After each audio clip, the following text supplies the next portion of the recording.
Ahora puedes tener en tu dispositivo móvil la señal de TV USAC, la televisión alternativa. Ingresa a Play Store y descarga la aplicación Guateplay. Allí encontrarás el logotipo de TV USAC y con un solo clic ingresas para conectarte y disfrutar de nuestra programación, noticias, entrevistas, programas culturales y educativos, transmisiones en vivo y mucho más.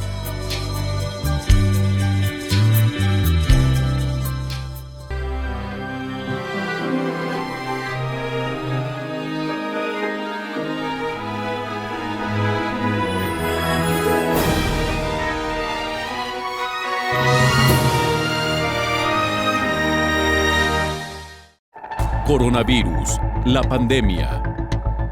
¿Cuáles son los síntomas? ¿Cómo se transmite? ¿Qué puedo hacer para protegerme y prevenir la propagación de la enfermedad? Nuevo padecimiento que ha encendido las alarmas de los sistemas de salud. Coronavirus, la pandemia. En fin de semana también tenemos programa especial Coronavirus, la pandemia. Hacemos un recuento de lo que le hemos presentado aquí a lo largo de la semana para que usted, si no tuvo oportunidad de ver algún programa, se actualice, se entere junto con nosotros. Vamos a iniciar este programa con el reporte diario que nos ofrecen nuestros compañeros de la agencia EFE sobre el reporte de la Organización Mundial de la Salud. Cristina Gallego, te escuchamos. Hola, ¿qué tal? Buenos días, Belén, y buenos días a todo el auditorio de Canal 44. El número de fallecimientos por coronavirus en el mundo desde que comenzó la pandemia ha superado los 3 millones en la quinta semana consecutiva de incrementos en las muertes en el planeta desde que empezaron a aumentar a mediados de marzo, según los datos de la Organización Mundial de la Salud.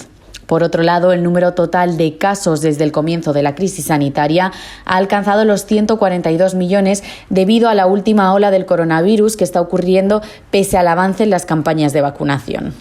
Según las cifras de la OMS, las vacunaciones en el mundo se aproximan a las 1.000 millones. Estados Unidos es el país donde avanza más la inmunización en términos absolutos, con 211 millones de dosis inoculadas, seguido de China, con 193 millones, India, con 127 millones y la Unión Europea, con 114 millones.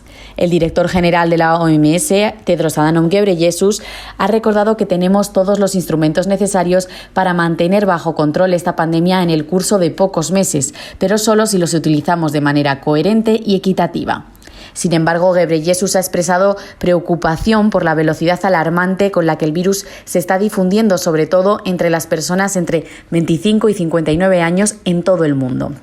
Por otro lado, la defensora del medio ambiente Greta Thunberg ha pedido en una rueda de prensa organizada por la Organización Mundial de la Salud que los países que ya hayan vacunado contra la COVID a sus grupos de riesgo compartan las vacunas con los que no tienen acceso a ellas.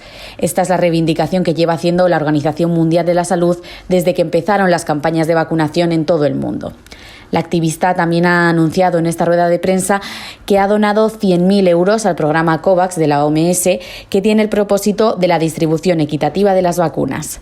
Reportó desde Ginebra Cristina Gallego para el programa Coronavirus, la pandemia. Y mire, a pesar de que organismos internacionales de salud recomiendan vacunar contra COVID-19 al personal de la salud de diferentes áreas, en 108 días transcurridos de este 2021, aún no se cumple dicho lineamiento. Entre la victoria y la polémica, así se encuentra el mundo con el surgimiento de vacunas y en su aplicación para el personal de salud. Con el surgimiento de varios biológicos se dejó ver en un principio que las y los profesionales de la salud, tanto del sector público como del privado, serían los primeros en ser vacunados, al estar en una zona de riesgo de alto contagio. La aplicación de las dosis no solo serían para quienes están en la línea de batalla de la atención de pacientes hospitalizados y en unidades de cuidados intensivos, sino que también en quienes están en otras áreas de atención. Sin embargo, no se ha priorizado a todas y todos. En las naciones han surgido movimientos médicos que exigen ser vacunados. A principios del año 2021, los organismos internacionales de salud hicieron un llamado a las naciones a priorizar la vacunación en el personal de salud que está en la primera línea de la pandemia y en entornos de ingresos bajos y medios para que a la vez protejan a todos. La recomendación del Comité Asesor sobre Prácticas de Vacunación y de los Centros para el Control y la Prevención de Enfermedades señalan que el personal de atención médica forme parte del grupo que reciba la vacuna contra COVID-19. En el documento se lee que incluye a todas las personas remuneradas y no remuneradas que prestan servicios en entornos de atención médica, como centros de atención de pacientes agudos, establecimientos de cuidados a largo plazo, centros de rehabilitación para pacientes ambulatorios, hogares de ancianos y establecimientos de vida asistida, prestadores de servicios médicos a domicilio, clínicas móviles y centros de atención médica ambulatoria como centros de diálisis y consultorios médicos y que corren riesgo de exposición directa o indirecta a pacientes o materiales infecciosos. Entre algunos profesionales de la salud que menciona el Comité Asesor sobre Prácticas de Vacunación que debe ser vacunado, destaca el personal de atención médica, de emergencia, de enfermería, técnicos, terapistas, dentistas, higienistas y asistentes dentales, extraccionistas, farmacéuticos, estudiantes y personal en capacitación, contratado, personal de servicios nutricionales y gastronómicos, de servicios ambientales y administrativo. A la fecha, en las estadísticas mundiales de COVID-19 se carece de un parámetro sobre el número de profesionales de la salud que ha sido vacunado contra COVID-19. Aunque se señala que son un grupo de mayor riesgo y muerte, no todas y todos a la fecha han sido inmunizados. En estos 108 días del año transcurrido surge la polémica porque no todas y todos los profesionales de la salud han sido inmunizados como garantía a un derecho universal y de protección mundial. Informó Isaura López Villalobos. En países como México, personal de la salud, particularmente de empresas privadas, hospitales privados, clínicas privadas, han insistido al gobierno para que también ellos sean inmunizados. Sobre este tema habló esta semana el infectólogo Héctor Raúl Pérez Gómez. Es preocupante. Todo el personal de salud debe estar vacunado. Es lógico que también dentro de esta categoría de personal de la salud hubiera una estrategia de prioridades, iniciando por el personal que directamente atiende a pacientes con COVID, lo que se ha dado por llamar el personal de primera línea.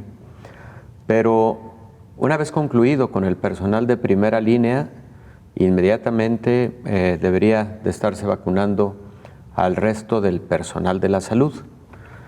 Y cuando hablamos del personal de la salud, pues nos referimos no solo a médicos, sino también a enfermeras, nos referimos a personal de intendencia, por ejemplo, que se encarga de tener a punto en términos de limpieza, sanitización, etcétera, las áreas de atención.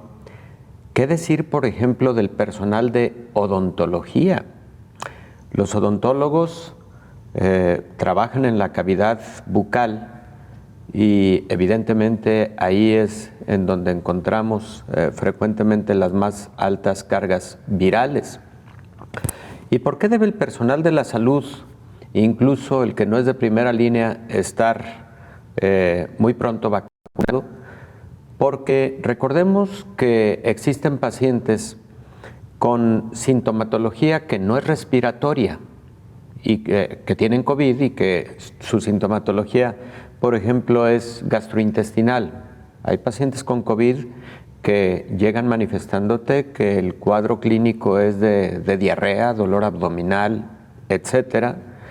Y por ese motivo, a veces no se piensa en primera instancia en COVID como diagnóstico presuntivo, sino en una infección gastrointestinal de otra naturaleza. Pero el COVID genera un espectro de manifestaciones clínicas muy amplio, de tal manera que en cualquier momento el personal de la salud puede tener frente a sí a un paciente con COVID, con poca sintomatología, con mucha sintomatología o con sintomatología no respiratoria de muy diversa naturaleza. Por eso es que considero que hay que terminar de vacunar al personal de la salud en todo el mundo lo antes posible, porque ya lo hemos comentado en muchos momentos aquí, el personal de la salud pues es la piedra angular de los sistemas de salud, es la columna vertebral.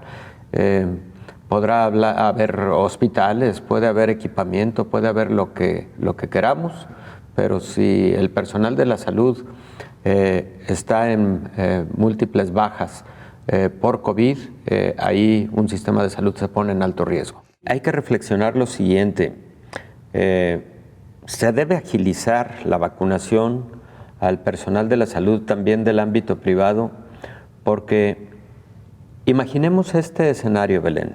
¿Cuántos pacientes tienen afiliación a un sistema de seguridad social, al Instituto Mexicano del Seguro Social, ISSSTE, al que tú gustes? Pero ante el inicio de manifestaciones clínicas, frecuentemente decide acudir a recibir atención en un lugar privado, que puede ser un hospital o que puede ser incluso un gran hospital que haya sido vocacionado a la atención de pacientes con COVID, lo que se ha llamado hospitales COVID, o a alguna clínica o a un consultorio, o incluso recordemos que en México sí existe la modalidad de los consultorios que están anexos a farmacias y que son muy concurridos, son de mucha asistencia y además es que lo que en el escenario real, en la vida real, ocurre de forma cotidiana es que hay personas que precisamente no quieren ir a los hospitales y menos a los hospitales que atienden pacientes con COVID por temor a contagiarse de COVID. Si un determinado paciente dice, bueno, tengo un cuadro catarral, un cuadro gripal, yo creo que no tengo COVID, ¿para qué voy a un lugar en donde atienden COVID? Mejor voy a uno de estos consultorios, por ejemplo, y aunque no hacen plena conciencia, digo, no tiene la población la estricta obligación de saber todo lo relativo a un cuadro clínico de COVID, pero lo que en ese escenario puede estar ocurriendo es que esos primeros síntomas catarrales, que esos primeros síntomas leves de dolor faríngeo, de ardor faríngeo, que esos primeros síntomas de un poco de fiebre o dolor de cabeza pueden ser ya manifestaciones de COVID, puede ser ya un inicio de un cuadro clínico de COVID y esas personas ya decidieron ir a un consultorio privado que frecuentemente está en un barrio, está en una colonia, que frecuentemente está anexo a una farmacia, etcétera. Entonces, ese también es un escenario de la vida real. No cualquier persona o no todas las personas que inician con cuadro clínico relacionado a COVID van a un hospital COVID. Vamos a la pausa, regresamos con más.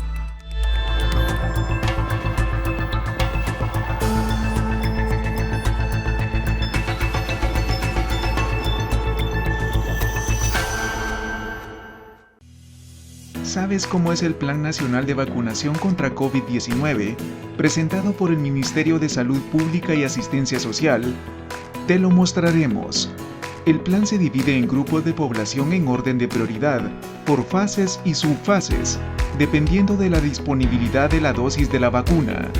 Fase 1, 1A, trabajadores de establecimientos de salud asistencial que atienden pacientes con COVID-19. 1B, trabajadores de establecimientos de salud asistencial no incluidos en la subfase 1A y comunitario de apoyo, incluyendo comadronas, promotores voluntarios y terapeutas mayas. 1C, estudiantes de ciencias de la salud y afines que realizan prácticas asistenciales en establecimientos de salud. 1D, cuerpos de socorro, bomberos y paramédicos de ambulancias, incluyendo cuerpos de socorro con red.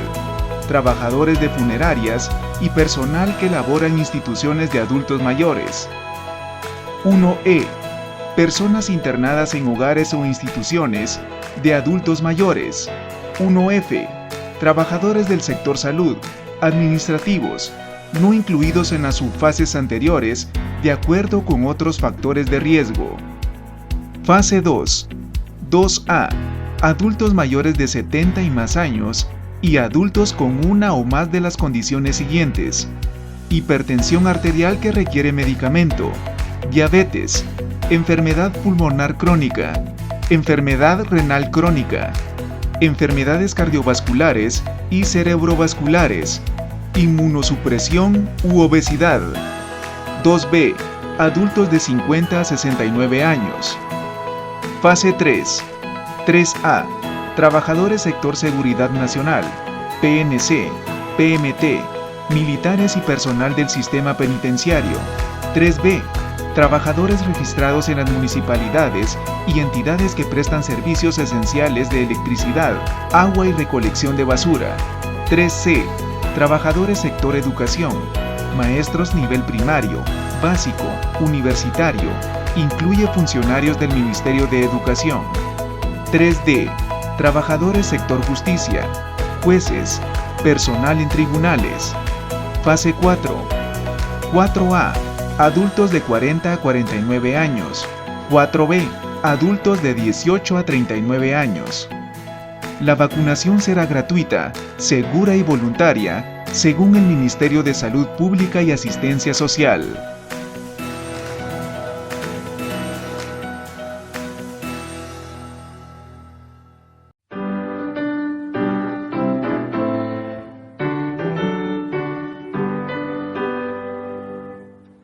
Gaudiamus vivitur, Iuven est sumus.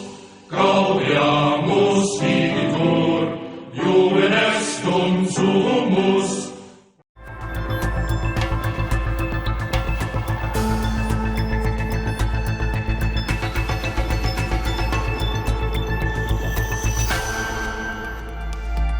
El Reino Unido lanzó una consulta de vacunas en hogares de adultos mayores.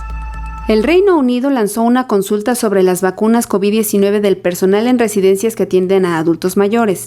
Los expertos de inmunización de la Organización Mundial de la Salud aconsejan que 80% del personal y 90% de los residentes deben estar vacunados para proporcionar un nivel mínimo de protección contra los brotes de COVID. Solo 53% de los hogares para adultos mayores en Inglaterra alcanzan actualmente este umbral. Esto significa que casi la mitad de todos los hogares de ancianos con residentes adultos mayores, hogar de 150,000 personas vulnerables, no cumplen con los umbrales de vacunación recomendados por los expertos para los hogares de ancianos y el personal. Actualmente, la tasa de vacunación del personal está por debajo del 80% en 89 áreas de autoridades locales y en los 32 distritos de Londres. Hay 27 áreas de autoridades locales con una tasa de vacunación del personal inferior a 70%. La vacuna ha tenido un impacto significativo en la reducción de hospitalizaciones y muertes, con más de 10,000 vidas salvadas entre diciembre y marzo, reportó el gobierno británico. Informó Elizabeth Ortiz. Esta semana viajamos a África, donde nuestra compañera Patricia Martínez, corresponsal de la agencia EFE, nos actualizaba información. Hola, ¿qué tal? Buenos días, Belén. Buenos días a todo el auditorio de Canal 44. La vacunación avanza de forma desigual en al menos 45 países del continente africano. En otros 9 todavía no han llegado vacunas. Entre ellos, el caso más conocido sea quizá el de Tanzania, cuyo presidente John Magufuli, negacionista de la COVID-19, falleció de forma inesperada el pasado 17 de marzo por un problema cardíaco y después de que, según la oposición, hubiese contraído el coronavirus. En total, en el continente africano se han suministrado unas 14.800.000 dosis de la vacuna anti-COVID, según datos de la Organización Mundial de la Salud, menos vacunas en todo el continente que las administradas en naciones como Alemania o Turquía. Por países, naciones como Ghana han prácticamente agotado las 600.000 dosis que recibieron a finales de febrero a través de COVAX, mientras que, por ejemplo, naciones como Malawi han tenido que deshacerse de unas 16.000 dosis de AstraZeneca ya caducadas. En el caso concreto de Sudáfrica, el país más golpeado por la pandemia pandemia en el continente, con más de 1,5 millones de contagios y unas 53.570 muertes oficiales, la situación se complicó el pasado 13 de abril, cuando el gobierno decidió detener de forma temporal la inmunización con la vacuna de la farmacéutica Johnson & Johnson, mientras se investigan los 6 coágulos sanguíneos detectados en los Estados Unidos. Además, este país ya había paralizado anteriormente la vacunación con AstraZeneca por su baja eficacia contra la variante de coronavirus sudafricana. Segundo país con más casos es Marruecos, con más de 500.000 de contagios, seguido por Túnez, Etiopía y Egipto, con poco más de 200.000 casos cada uno. En total, África suma más de 4,4 millones de contagios y 117.057 muertes oficiales, reportó Patricia Martínez desde África para el programa Coronavirus, la pandemia. Esta semana hablamos también ampliamente sobre la ausencia de la vacuna para el personal de la salud en áreas privadas, un tema sobre el cual insistió el infectólogo Héctor Raúl Pérez Gómez. Espacios, consultorios a los que acude un buen número de la población, incluso quienes tienen derechohabiencia a instituciones públicas, porque frecuentemente les resulta más práctico porque están a algunos metros, están a un par de cuadras para recibir esa atención, que puede ser por un cuadro clínico leve, pero que puede ser un cuadro de COVID, y eso puede significar un riesgo para dicho personal de la salud. Por el momento creo que el personal de la salud, todos hemos hecho muy clara conciencia de que debemos tener medidas de protección universal, como el uso de cubrebocas adecuado, gogles o mascarilla, guantes, cuando revisamos ya en este momento a cualquier paciente, Belén. Claro. Pero creo que la vacunación es fundamental en todo el personal de la salud, independientemente del uso de equipo de protección personal. Prácticamente ninguna especialidad estaría ajena a la posibilidad de ver a algún paciente con COVID, por lo que comentábamos del amplio espectro de presentaciones clínicas que tiene esta enfermedad. Incluso, Belén, creo que no es conveniente obviar el hecho de que hasta en los protocolos quirúrgicos en la actualidad, prácticamente a todos los pacientes que van a ser sometidos a una cirugía, incluso programada, incluso una cirugía de cualquier naturaleza, se le está solicitando en las instituciones públicas y privadas una prueba de diagnóstico de COVID, como PCR, por ejemplo, para mayor seguridad, tanto del paciente como del personal de la salud que va a intervenir en el procedimiento clínico, en el procedimiento quirúrgico, perdón. Imagínate, Belén, hay pacientes que tienen que ser sometidos, que van a tener anestesia general, y en circunstancias en donde van a requerir intubación endotraqueal porque van a recibir anestesia general. Entonces ahí el anestesiólogo está corriendo un riesgo también, y lo está corriendo el resto del personal de la salud. Manejan frecuentemente materiales, superficies contaminadas, y no solamente con SARS-CoV-2, sino con otros muchos patógenos. Ese es personal de la salud, por ejemplo, que tiene necesidad o que debe tener esquemas de vacunaciones que van más allá de solamente COVID. Claro.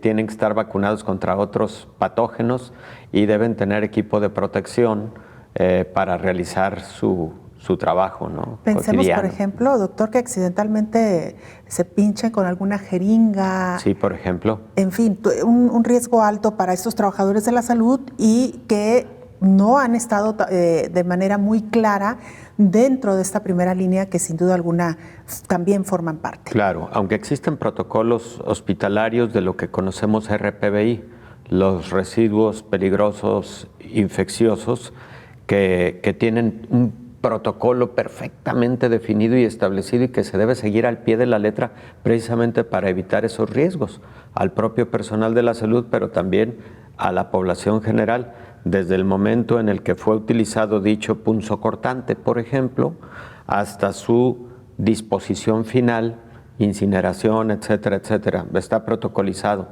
pero eso no exenta de esos riesgos y, como bien lo dices, es personal que debe recibir protección, tanto protección personal de barrera, etcétera, como protección con vacunación. Las bases de datos deben tener esa inteligencia informática para descartar aquellos casos en donde ya determinada persona fue vacunada, para que se dé paso a quienes estrictamente no han tenido ninguna dosis, por ejemplo, etcétera, ¿no? Yo creo que los sistemas deben ayudarnos a eso, precisamente a ser más eficientes, a brindar más cobertura, a evitar, ojo con esto, el riesgo de que se pierdan vacunas, por ejemplo, cuando un determinado sector de la población ya no está acudiendo. Hay vacunas todavía disponibles.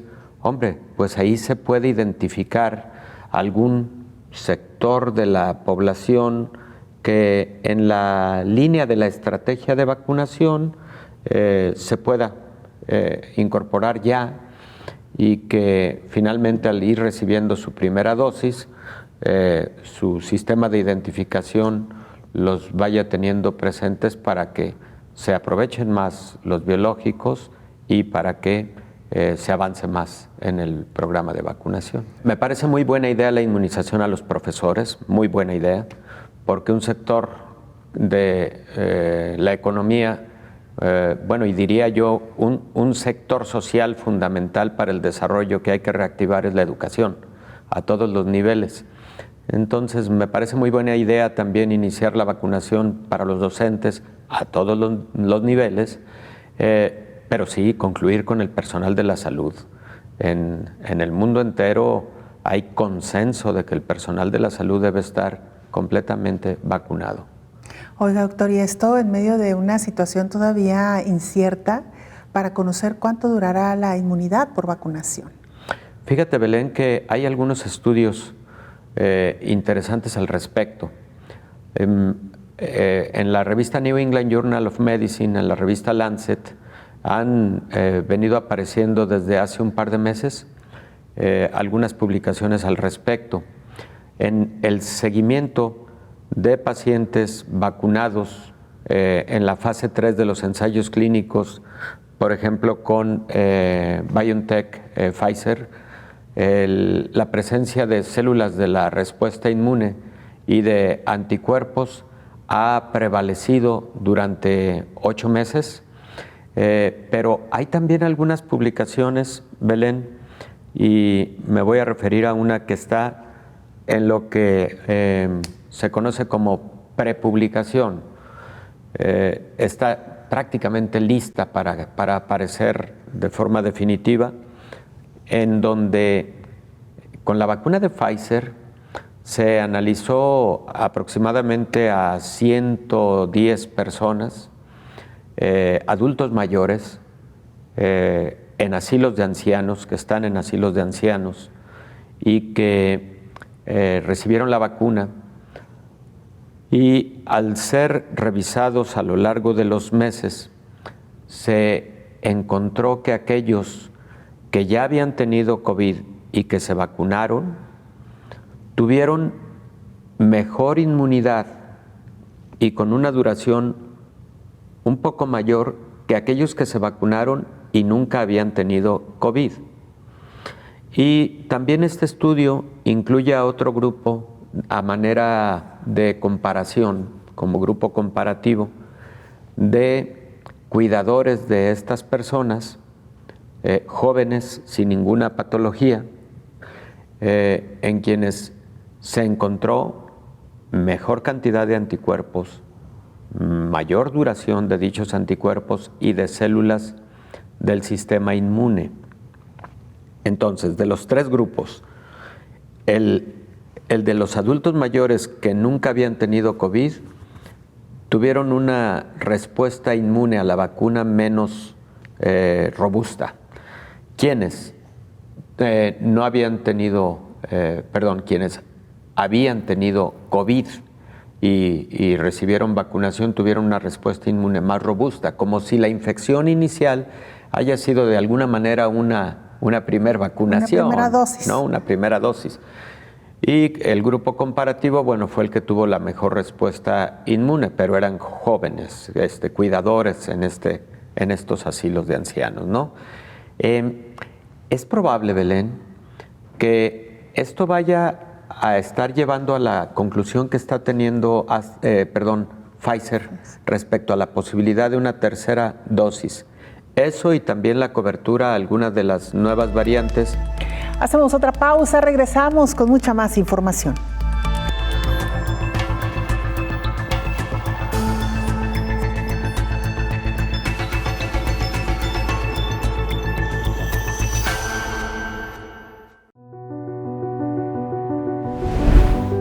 Que no se te olvide de que el COVID-19 aún sigue entre nosotros.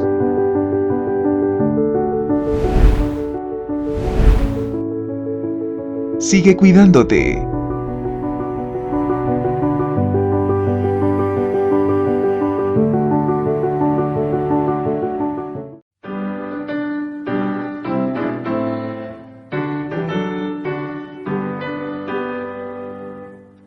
Gaudeamus igitur, Iuven est consumus.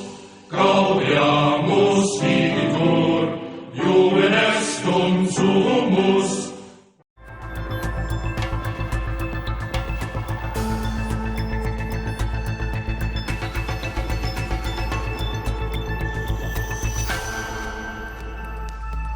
Uno de los temas centrales durante esta semana fue el anuncio del inicio de vacunación para el sector educativo, particularmente profesores, profesoras y el personal administrativo de estos planteles, con la intención de que se puedan reanudar las clases presenciales para el próximo mes de agosto. Sin embargo, la vacuna no será suficiente para crear espacios seguros en los planteles educativos.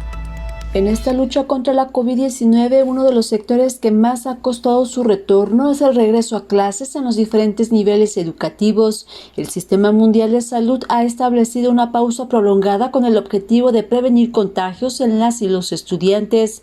Pero, ante la cercanía de preparar la mochila para el reencuentro estudiantil, organismos internacionales de salud y de educación han establecido una lista estricta de materiales, recursos y acciones específicos para garantizar que el derecho a la educación sea seguro. Antes de tocar la campana escolar para abrir las puertas de las escuelas y comience el desfile del alumnado, llaman a que las y los docentes sean vacunados contra COVID-19 y cumplir con los protocolos sanitarios para dar inicio al aprendizaje presencial. Los libros de lectura, escritura y matemáticas deberán de ir acompañados con un par de asignaturas más, salud y de lucha contra COVID-19. De acuerdo con la organización Help Children, la pandemia ha sido especialmente difícil para niñas, niños y adolescentes de las comunidades negras, hispanas, latinas, indígenas, estadounidenses y nativas de Alaska, y para las familias de bajos recursos. 1 de cada 5 adolescentes no pueden hacer sus estudios en casa debido a que no tienen una computadora o conexión de internet. Además, señala el organismo que tanto para los planes de aprendizaje presencial o virtual, las escuelas necesitan ahora financiación para que puedan proporcionar educación eficaz y segura a los niños. El organismo internacional también menciona que para prevenir la propagación del SARS-CoV-2, el virus que causa la COVID-19, hay varias medidas de seguridad que las escuelas pueden tomar. Ninguna de ellas por sí sola eliminará por completo el riesgo de COVID-19, pero juntas pueden ayudar a reducir considerablemente. Las acciones para un regreso seguro es consolidar el distanciamiento físico, cubiertas de tela para cara, higiene de las manos, cambios de salón de clases, chequeo de temperatura y pruebas, detectar síntomas en la escuela y limpieza y desinfección, por mencionar.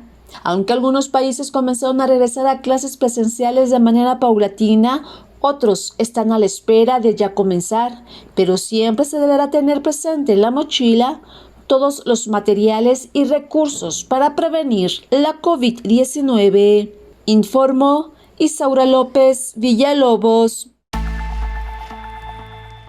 Esta semana nos sorprendíamos de una decisión en un grupo en Murcia, España, cuyos profesores optaron por dar clases a los pequeños a la orilla del mar. En redes sociales circula un video en donde se observa un grupo de niños tomando sus clases en la playa en Murcia, España. Las autoridades de salud llevaron a cabo una iniciativa que llamaron Aire Limpio, con la que prevén mejorar la calidad del aire para que los niños tengan mejores condiciones de la naturaleza y se reduzca el riesgo de contagiarse de COVID-19. De modo que la Escuela Félix Rodríguez de la Fuente de Murcia, España, se llevó sus bancas y pizarrón a la playa Los Nietos, para que los alumnos continúen cursando las asignaturas de español, música, inglés y en especial el tema del trabajo de los pescadores, quienes les explican de viva voz a los alumnos de dónde provienen los alimentos que consumen. Los estudiantes que acuden son desde los 3 a los 13 años de edad, quienes asisten a sus clases cerca de 20 minutos y terminando dicho tiempo se van rotando con los demás compañeros. Pese a que las clases son al aire libre, los alumnos y docentes no se quitan el cubrebocas y mantienen la sana distancia. Hasta el momento no se han detectado casos positivos a COVID, informó Rocío López Fonseca. Porque es importante reanudar las clases presenciales en los espacios educativos. El infectólogo Héctor Raúl Pérez Gómez reflexionaba sobre este tema esta semana. 168 millones. Ni más ni menos. Y 3/4 partes de pérdida de escolaridad presencial, de actividad presencial, lo cual impacta por lo que muchas veces hemos comentado aquí, en las etapas tempranas de la formación, más que el aprendizaje de aspectos académicos, técnicos, etcétera, es la formación integral que incluye todo lo relativo a la buena convivencia entre los seres humanos y más en ese momento de la formación. De tal suerte que ese ha sido uno de los impactos más importantes que ha tenido la pandemia en todo el mundo. La UNICEF lo ha medido perfectamente bien, pero todos lo vemos en el día a día. Nuestros hijos ya con una desesperación por acudir a clases presenciales porque se aprovecha mucho mejor la adquisición del conocimiento, la gestión del conocimiento, pero porque también quieren la convivencia con sus compañeros, claro, sus profesores, etcétera. Y bueno, creo que esta es otra de las cosas que nos ha enseñado la pandemia, porque antes de la pandemia fue muy pregonado por universidades, por todos los niveles escolares, sobre la importancia de migrar a las formas virtuales para la educación. Creo que esta pandemia nos ha enseñado que quizás eso no es lo mejor. Podrá hacerlo en algunos aspectos, podrá ayudar en algunas cosas, pero creo que una de las grandes enseñanzas es que la forma presencial de la educación sigue siendo lo mejor. Yo me atrevo a decirlo por todo lo que hemos visto este año. Una de las estrategias que se deben adoptar para asegurar que el regreso a clases no genere un rebrote importante en países como México. Esa es solamente una de las estrategias, no lo es todo.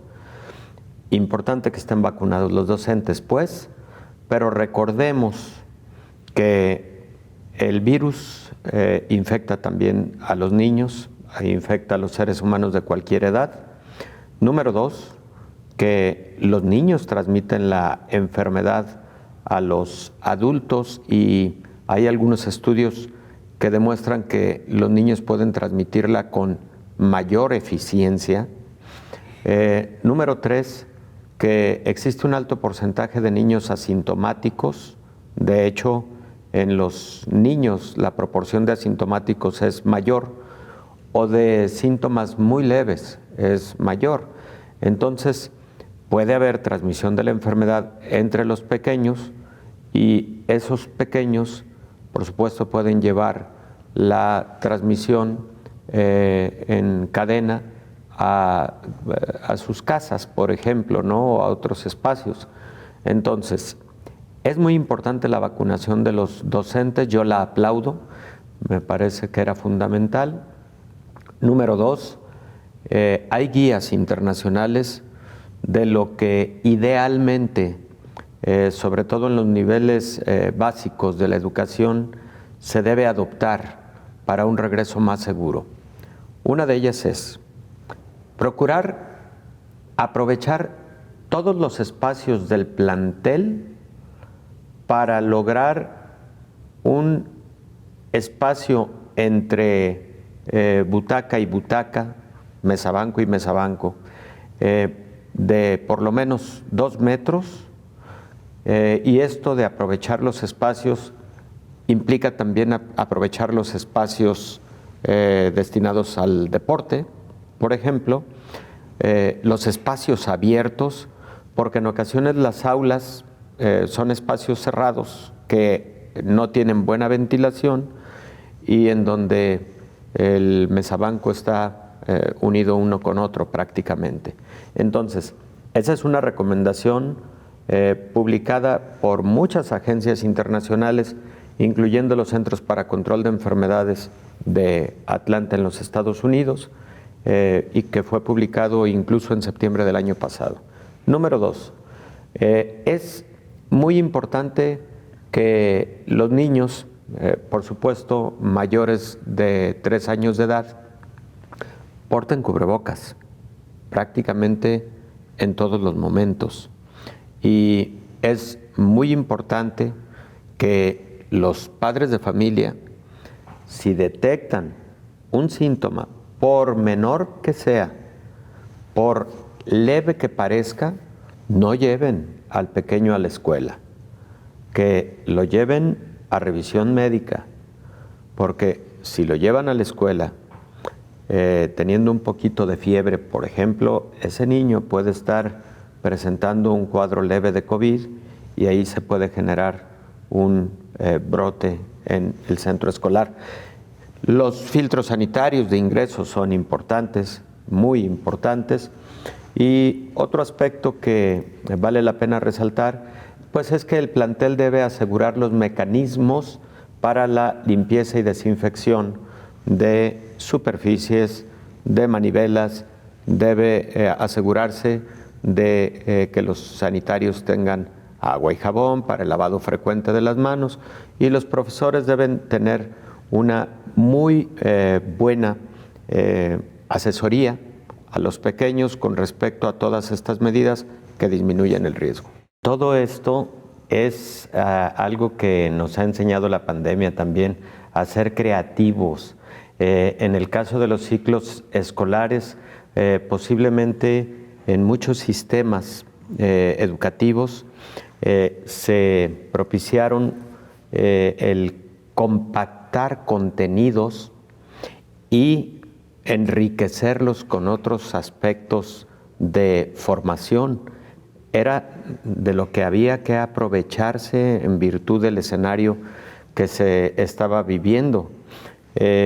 Por ejemplo, en el caso de estos jovencitos tomando clases en la playa, pues seguramente aprender aspectos relativos a ecología, relativos a recursos naturales, los señalados recursos marítimos, todas esas cosas que a lo largo de la vida son lo que genera tu formación integral. Creo que podemos aprovechar este espacio para hacer el comentario a los profesores de que tengan confianza en esta vacuna. Es una buena vacuna y creo que ha sido una buena decisión estratégica el utilizar CanSino para el profesorado en el país, en México. Vamos a nuestra última pausa, regresamos con más información.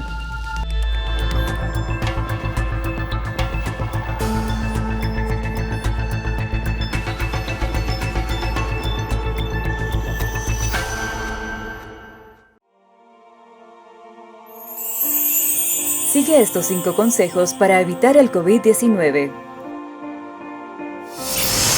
Lavarse las manos constantemente con agua y jabón o usar alcohol en gel. Guardar al menos 1,5 metros de distancia con otras personas. Usar siempre mascarilla al salir de casa. Quédate en casa si no es necesario salir. Cubrir la boca con un pañuelo o el brazo al estornudar o toser. Conserva la calma. Juntos saldremos adelante. USAC, frente al coronavirus.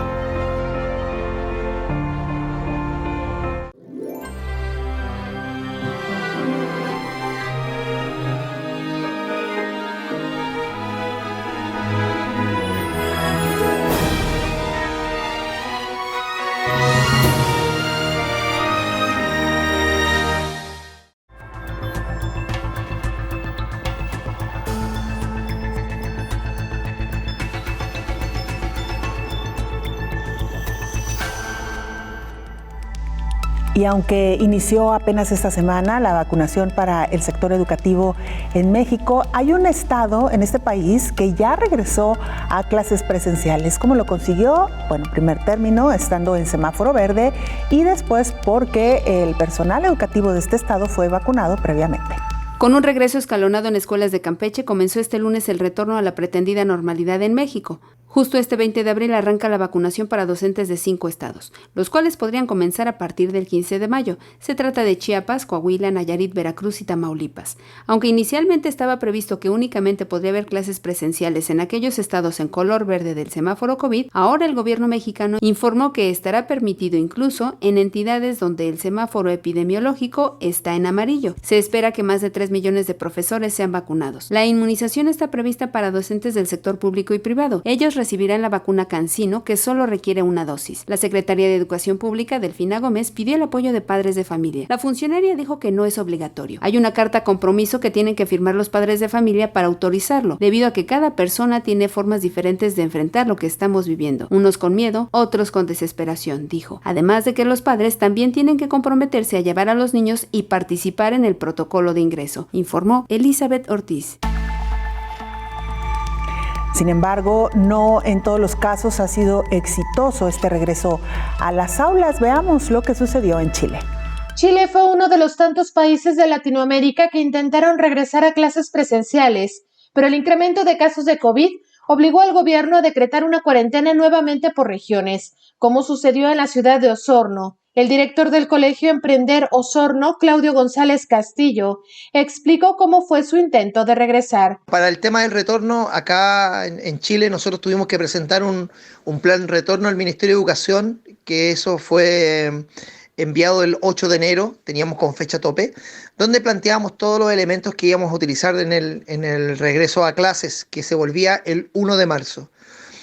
Nosotros, pertenecientes a la educación particular, subvencionada pero gratuita, un ingreso que teníamos mucha incertidumbre de lo que iba a pasar con las comunidades, con los padres y apoderados, y nuestra programación comenzó a partir del 15 de febrero, 15 de febrero, en el cual comenzamos a recibir a nuestros profesionales, una semana entera del 22 de febrero, donde fuimos capacitando en este retorno a los asistentes de la educación, a los profesores, los distintos ciclos, para mostrar el colegio cómo estaba en esta nueva escuela, con todo lo que es protocolo de ingreso a nuestra institución. El día lunes 1 de marzo tuvimos 246 estudiantes, y el día que nos tuvimos que ir, que fue el 10 de marzo, 8 días después, cuando nos decretan nuevamente cuarentena en la ciudad, ya iban 346 estudiantes. Prácticamente estábamos como en el aforo completo de las salas, desde prekinder a cuarto año medio, donde teníamos un aforo de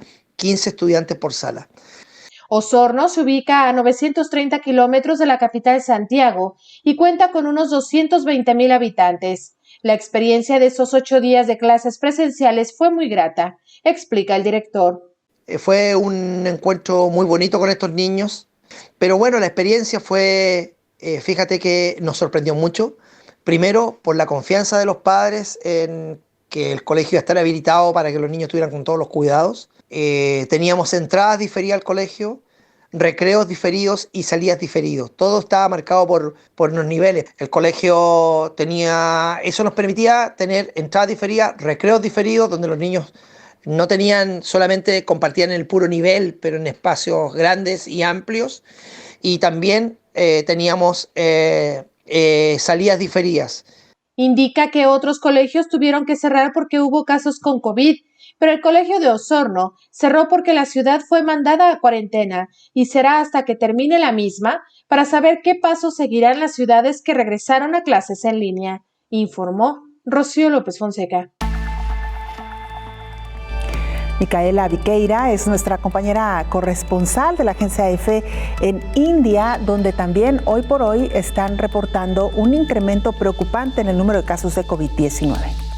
Hola, ¿qué tal? Buenos días, Belén, y buenos días a todo el auditorio de Canal 44. La India superó hoy los 15 millones de casos por coronavirus desde el inicio de la pandemia, tras registrar un máximo diario tanto de infecciones como de muertes.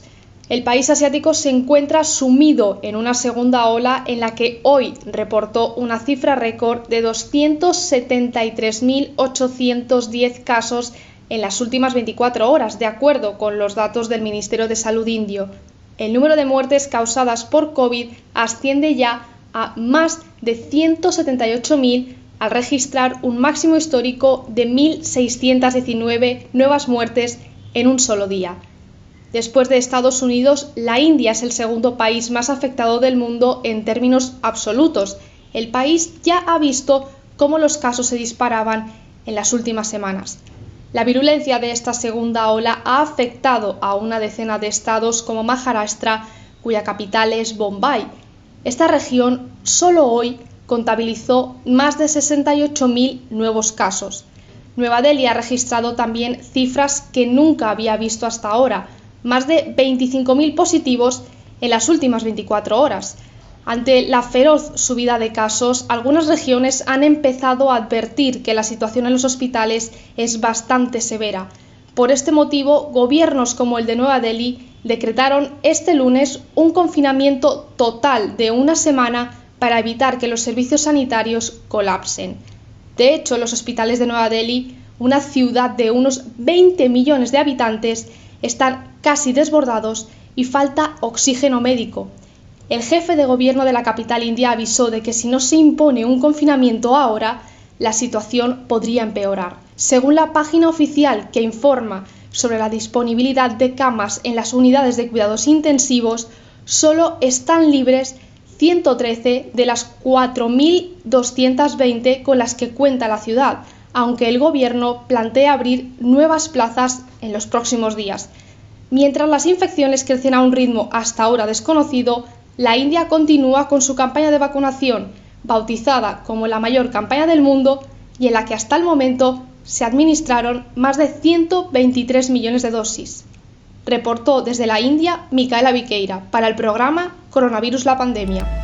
A propósito de este reporte de nuestra compañera Micaela Viqueira, el infectólogo Héctor Raúl Pérez Gómez hizo las siguientes anotaciones. 25,000 casos en un solo día en Nueva Delhi y algo similar en Bombay.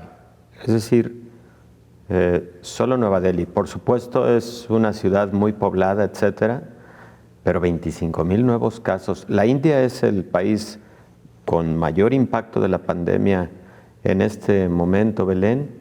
Y ojo con este asunto, lo que pasa es que la India trae una nueva variante del virus con 3 mutaciones muy importantes.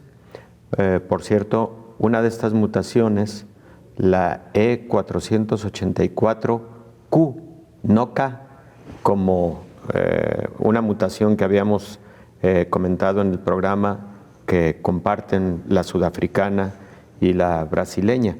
No tiene esta mutante que parece que genera mayor transmisión de la enfermedad y no se ha logrado determinar si es por motivo de esta nueva variante o por qué otros motivos la India está en este momento tan grave de la pandemia, el país más afectado en este momento. Porque además, un país que ha sorprendido en las últimas décadas en cuanto a su desarrollo tecnológico, un país en el que de hecho hay varias vacunas en estudio, algunas de ellas con muy buena expectativa en su inmunogenicidad, y una de ellas utilizándose ya formalmente a nivel mundial. Entonces, pues no sé si esté contribuyendo mucho esta nueva variante, lo están estudiando.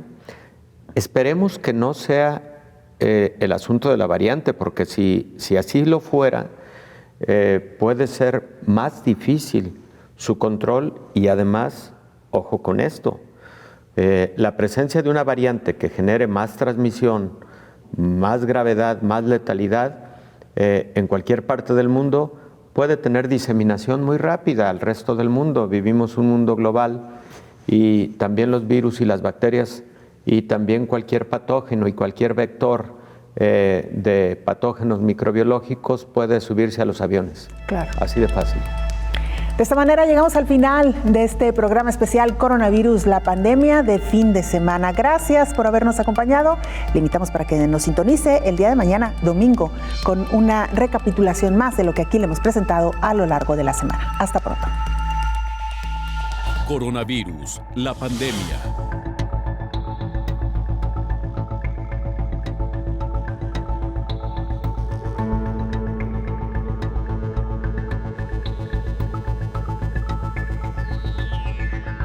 Coronavirus, la pandemia.